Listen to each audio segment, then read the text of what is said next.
Assalamualaikum warahmatullahi wabarakatuh. Saya Adela Fitrani dari kelas 11 MIPA 3 ingin menceritakan tentang hasil sidang PPKI yang dilaksanakan pada 18, 19, dan 22 Agustus 1945. Persiapan kemerdekaan Indonesia. PPKI menjadi salah satu lembaga yang dibentuk para tokoh Indonesia dengan seizin pemerintah militer Jepang. Organisasi PPKI ini dibentuk pada 17 Agustus 1945 dan dibubarkan pada 22 Agustus 1945. PPKI sendiri dibentuk untuk membahas hal-hal praktis, mulai dari pelaksanaan proklamasi kemerdekaan, penetapan dasar negara dan simbol negara, hingga kebutuhan lembaga negara secara umum.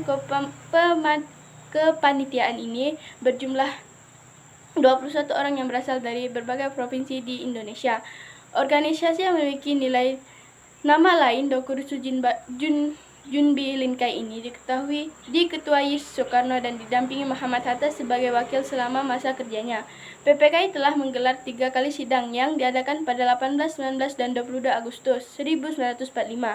Dengan menggelar 3 kali sidang, PPKI menghasilkan sejumlah keputusan penting. Dan hasil sidang PPKI pertama, sidang yang dilaksanakan pada Sabtu 18 Agustus 1945 ini memiliki topik pembahasan mengenai dasar negara dan pemimpin negara. Sidang 1 PPKI tersebut menghasilkan 3 keputusan penting.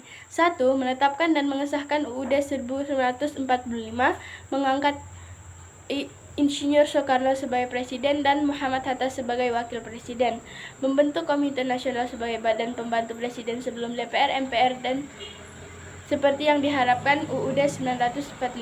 Hasil 2 sidang PPKI. Sidang 2 PPKI dilaksanakan pada 19 Agustus 1945 dengan fokus membahas untuk menyusun pemerintahan pusat dan daerah.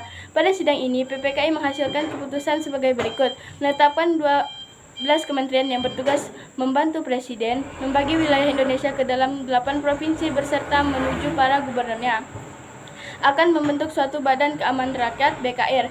Hasil sidang 3 PPKI pada tanggal 22 Agustus 1945, sidang 3 PPKI berfokus dengan merancang lembaga tinggi kelengkapan negara dan menghasilkan keputusan berikut: membentuk Komite Nasional Indonesia Pusat KNPI yang pusat di Jakarta, menetapkan Partai Nasional Indonesia (PNI) sebagai satu-satunya partai politik Indonesia, membentuk Badan Keamanan Rakyat dan BKR. Sekian dan terima kasih. Assalamualaikum warahmatullahi wabarakatuh.